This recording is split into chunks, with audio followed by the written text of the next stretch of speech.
Hi friends, అందరికీ నమస్కారం అండి. ఇప్పుడే అందిన వార్త రాష్ట్ర ప్రభుత్వ ఉద్యోగులకు సంబంధించి నేడు తాజా సమాచారం. ఈ వీడియోలో వచ్చేసి 3-4 అప్డేట్స్ అయితే ఏమన్నమాట. తేదీ చూసుకున్నట్లయితే మే 23వ తారీఖు అండి. చివరి వరకు చూడండి, అర్థమవుతుంది. మరోసారి ఛానల్ వస్తే తప్పకుండా సబ్స్క్రైబ్ చేసుకోండి. చూస్తున్నారు కానీ లైక్ చేయడం మర్చిపోతున్నారు అనమాట. లైక్ చేయండి. వీడియోలకి అయితే వెళ్ళిపోదామండి. సో మొట్టమొదటి ఒక అప్డేట్ అనేది ఇవ్వడం జరిగిందండి.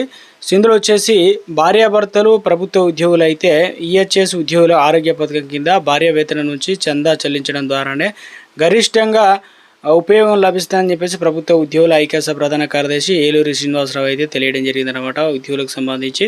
ఎందుకంటే Telangana integrated medical attendance rules ప్రకారం మహిళలకు సంబంధించి ఉద్యోగులకు చట్టంలో చందా వర్తింప చేయడం ద్వారా ఆమెతో పాటు భర్త, పిల్లలు, తల్లిదండ్రులతో సహా అత్తమామలకు అంటే భార్య తల్లిదండ్రులకు కూడా వైద్య సేవలు అందుతాయని చెప్పేసి ఐకాస వెల్లడించే ప్రయత్నం చేసడం జరిగింది. అదే భర్త జీతం నుంచి చెల్లిస్తే కనుక భార్య, పిల్లలు, తల్లిదండ్రులకు మాత్రమే ఈ పథకం వర్తిస్తుందని తెలియడం జరిగింది. అదేవిధంగా ఆరైతే ఇచ్చారండి, ఒక జీవో అయితే ఇచ్చారు. ఏంటంటే పంచాయతీ గ్రామీణ అభివృద్ధి శాఖలో పని చేస్తున్న పలువురు గ్రామ పంచాయతీ కార్యదర్శులకు జిల్లా బదిలీలో పూర్తి కావడం జరిగిందనమాట.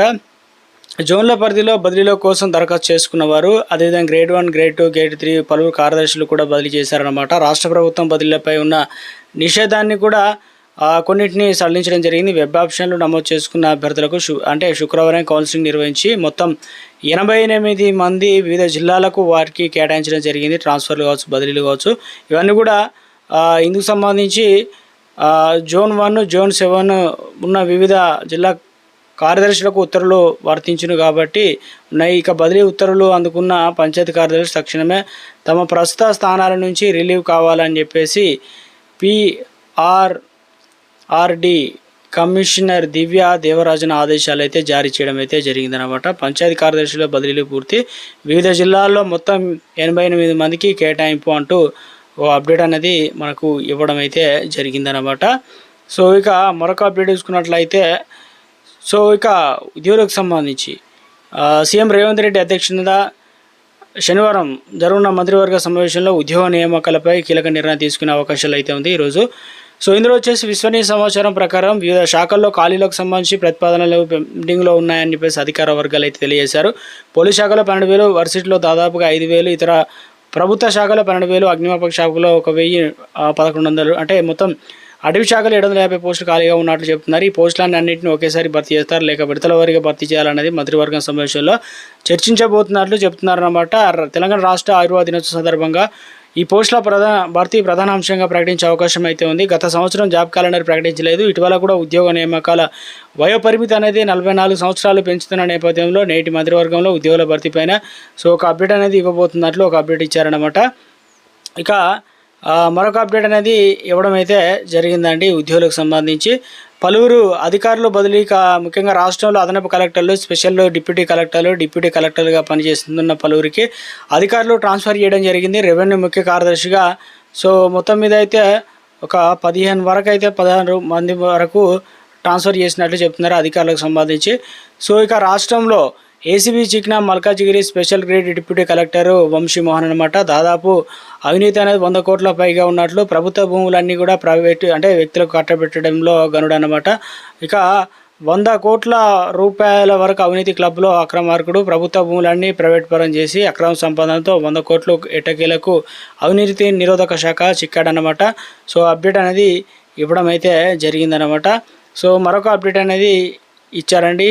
సో ఇందులో వచ్చేసి బదిలీలు సంబంధించి వైద్య ఆరోగ్య శాఖలో కూడా గుర్తింపు పొందిన అసోసియేషన్ల పేరుతో ఆఫీసు బేరర్లకు బదిలీ మినహాయింపు ఇవ్వడం ఆపాలని చెప్పేసి ప్రభుత్వ వైద్య కళాశాలలో పనిచేసే ప్రొఫెసర్లు కోరడం జరిగింది.